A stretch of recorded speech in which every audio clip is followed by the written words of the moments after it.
सुप्रभात वंदन। जय गुरुदेव जी की। आपके भीतर बैठे परमात्मा को बार बार नमस्कार, साधुवाद, वंदन। जय गुरुदेव जी की। सज्जनों, आप सबका प्रेम और गुरुदेव की असीम कृपा एक बार फिर ऑनलाइन के माध्यम से आप सबसे सत्संग करने के लिए प्रेरित करके अवसर प्रदान किया है। इष्ट कृपा बिन गुरु ने मिले, गुरु बिना मिले न ज्ञान। गुरु ज्ञान बिना मुक्ति न मळे, कहता वेद पुराण। सज्जनों, जब तक इष्ट की कृपा नहीं होती है तब तक मनुष्य को शब्द की प्राप्ति नहीं होती है। और इष्ट ही वो परिपूर्ण परमात्मा है जो अपने जीवन का कल्याण करवा सकता है। इष्ट कृपा बिन गुरु ने मिले, और गुरु बिना मिले न ज्ञान। और गुरु के बिना ज्ञान नहीं मिलता है, और गुरु के ज्ञान बिना मुक्ति नहीं होती है। गुरु ज्ञान बिना मुक्ति न मिले, कहता वेद पुराण। वेद उपनिषद में सब जगह यही प्रेरणा दी हुई है कि संसार में ज्ञान की कोई कमी नहीं है, लेकिन जब तक मार्गदर्शक का सहारा न मिले तब तक साधक के उचित कौन सा ज्ञान है उसकी वो उपलब्धि हासिल नहीं कर सकता है, और उसके बिना वो अपने जीवन का कल्याण नहीं कर सकता है। इसीलिए एक भजनावली के माध्यम से कहा गया है कि हे सुरता, सज्जनों, देहधारी महान पुरुष को साक्षी मानते हुए एक शब्द को गुरु का है और सुरता है वो शिष्य है। तो गुरुदेव उस अपनी शिष्य रूपी सुरता को इस तरह बताते हैं, प्यारी ये, हे प्यारी, प्यारी ये सतगुरु शरण साल हरि गुण गाविए। अवसर भी तो जाए पसे पछताविए। हे सुरता, गुरु की शरण में जा और परमात्मा का गुणगान कर। ये जो मनुष्य जीवन मिला है वो अवसर हाथ से निकलने के बाद पीछे केवल पछतावा ही रहता है, उसके सिवाय कुछ भी हाथ में नहीं रहेगा। प्यारिये सतगुरु शरण साल हरि गुण गाविए। अवसर भी तो जाए पसे पछताविए। ये तेरा धन दौलत महल माड़िया पुत्र परिवार सत्ता संपत्ति सब कुछ इधर ही धरा रह जाएगा, क्योंकि ये त्रिगुणात्मक माया का रूप है, और इस त्रिगुणात्मक माया का रूप इस प्रकृति तक ही सीमित है। उससे आगे केवल न केवल निष्काम भावना से किए हुए कर्म ही साथ में चलेंगे, और वह तब संभव है जब गुरुदेव के सानिध्य में रहते हुए मानवता के साथ कर्म किए जाएंगे। इसीलिए सज्जनों, वनानाथ जी महाराज ने इस भजनावली के माध्यम से अपनी सुरता को समझाया है कि प्यारी है झूलियो नरक द्वार, मास नव विसरे, कीदा कवल करार विसर गयो निसरे। हे सुरता, जब माँ के कोख में पीड़ित थी तब तुमने रुदन किया था कि हे परमात्मा, मुझे इस नरक से बाहर निकालो। मैं एक एक क्षण एक एक श्वास आपका नाम जपूंगी और एक एक कदम मानवता के नाम पर करते हुए कर्म करते हुए जीवन जीऊंगी।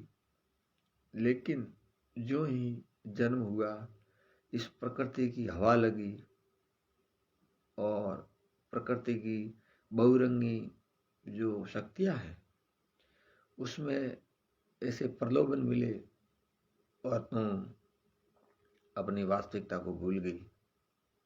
लेकिन ये भूलना तेरे लिए सबसे बड़ा घातक है। तब कहा है आगे की पंक्ति में कि प्यारी है लागो लोग लोभ अपार माया में मद सख्यो। जब माँ की कोख से पैदा होकर जब बड़ा होता है तब उन्हें इस माया का बड़ा लोभ लगता है और इस माया में इस तरह से लिप्त हो जाता है कि उन्हें अपनी वास्तविकता का ज्ञान भी नहीं रहता है। उन्हें ये पता भी नहीं रहता है कि मुझे एक दिन ये शरीर का त्याग करना पड़ेगा और उस निज स्वरूप की प्राप्ति के लिए जो कर्म करने हैं वो करने पड़ेंगे। और वो साधक नहीं करता है तब रास्ता भटक जाता है और जब रास्ता भटक जाता है तब अपनी आत्मा की वो अधोगति कर लेता है। सज्जनों, मनुष्य सबसे बड़ा अपने साथ केवल इतना ही धोखा करता है कि वो अपनी आत्मा को परमात्मा से न मिलाकर देव आत्मा, भूत आत्मा, प्रेत आत्मा, 84 लाख योनियों की जो पशु पक्षी कीड़े मकोड़े की योनि में जन्म लेना ऐसा कर देता है। तो उससे बड़ा वो अपने साथ कुछ भी धोखा नहीं करता है।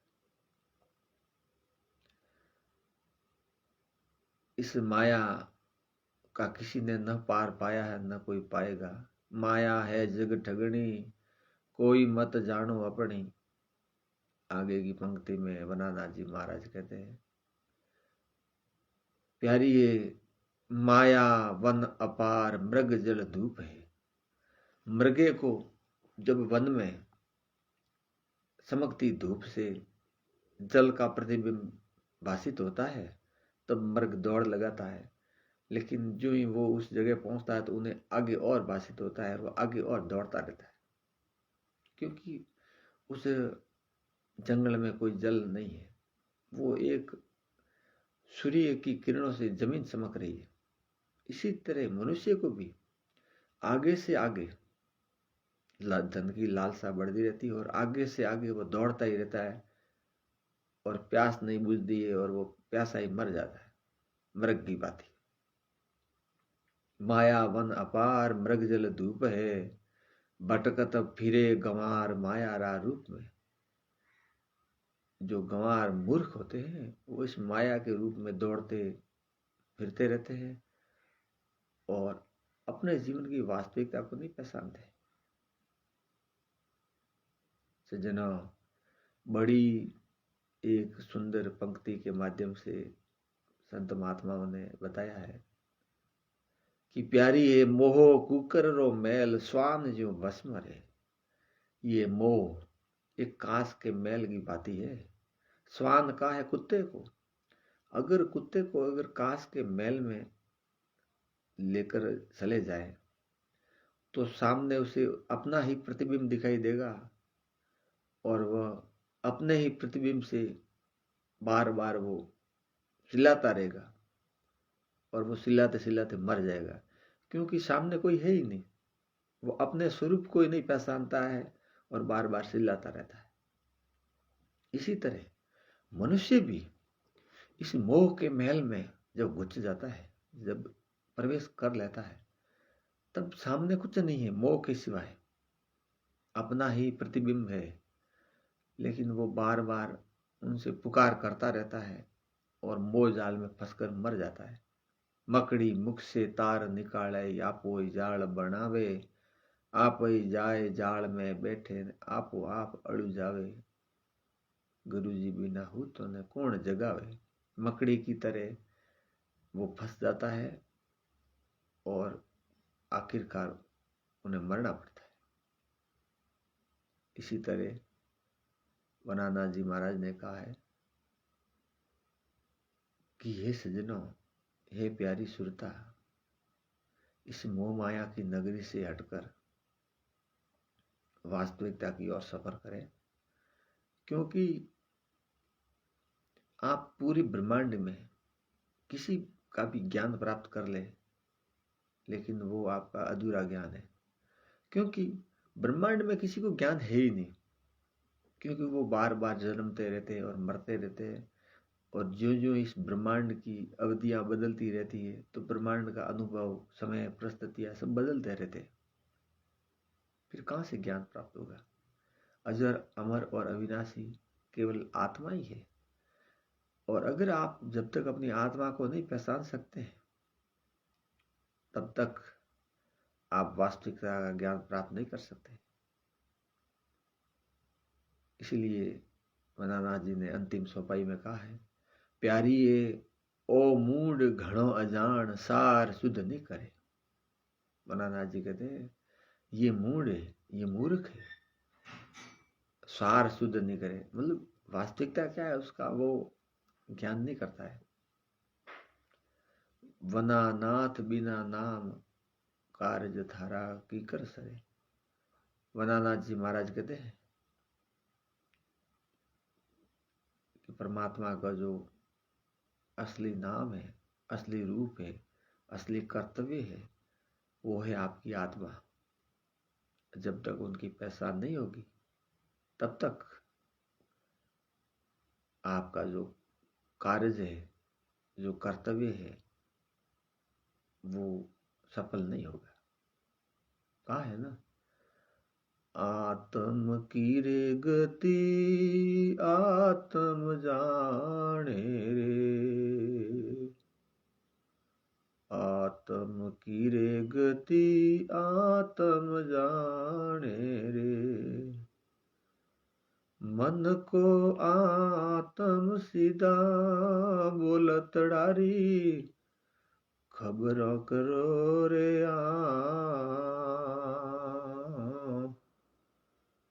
एली मारी पल में आवे ने रम जाए।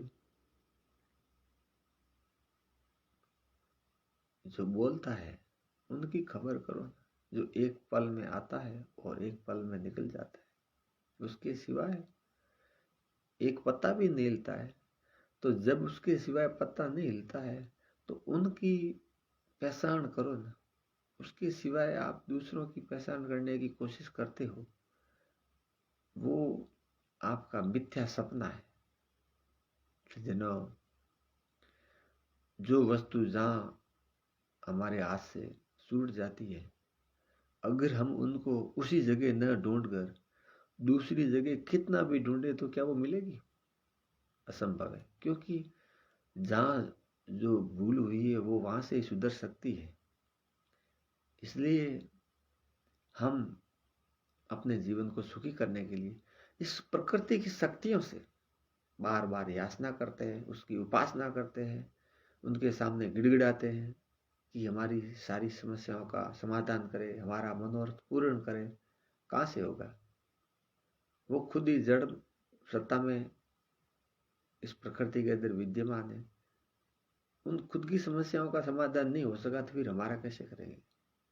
हाँ, अवश्य आपको प्रकृति की जो शक्तियां हैं उनमें अवश्य सहारा मिलेगा, लेकिन आत्मज्ञान की प्राप्ति गुरुदेव के सानिध्य के सिवाय कभी नहीं होगी। और जब तक आत्मज्ञान की प्राप्ति नहीं होगी तब तक आपका जीवन का कल्याण नहीं होगा। जन्म, मृत्यु, जरा और व्याधि, ये चार सबसे बड़ी पीड़ा है। अगर इन चारों से छुटकारा प्राप्त करना है तो आपको अपनी आत्मा की पहचान करनी पड़ेगी। वो ही असंख्य युगों से यात्रा करती आ रही है और उन्हें ही परिपूर्ण ज्ञान है कि आपकी आत्मा का उद्धार कैसे होगा। इसलिए कहा है, हे अर्जुन, निष्काम कर्म करते हुए योगी बन। योगी का मतलब होता है योग, योग का मतलब होता है जोड़ना। जोड़ना किससे? इस त्रिगुणात्मक माया से नहीं। 8 प्रकार की जो जड़ प्रकृति है, जो ये मनुष्य तन दिखाई दे रहा है, 5 तत्व और 3 गुणों से बना है ये शरीर, इसके अंदर सारी प्रतिक्रिया हो रही है वो इस त्रिगुणात्मक माया की शक्ति है उसकी हो रही है। लेकिन इसके भीतर जो चेतन सत्ता है, वो नवी सित चेतन प्रकृति है, उसका ज्ञान प्राप्त करके अपने जीवन का कल्याण करे। सज्जनों, आप सबका प्रेम और गुरुदेव की असीम कृपा बार बार केवल न केवल अपने स्वरूप की प्राप्ति करने का ही लक्ष्य दे रही है। और मनुष्य का परम वही कर्तव्य है कि वो प्रतिदिन अपने आप को पहचानने की प्रयास करे। क्यों आप दूसरों को पहचानने की कोशिश करते हैं?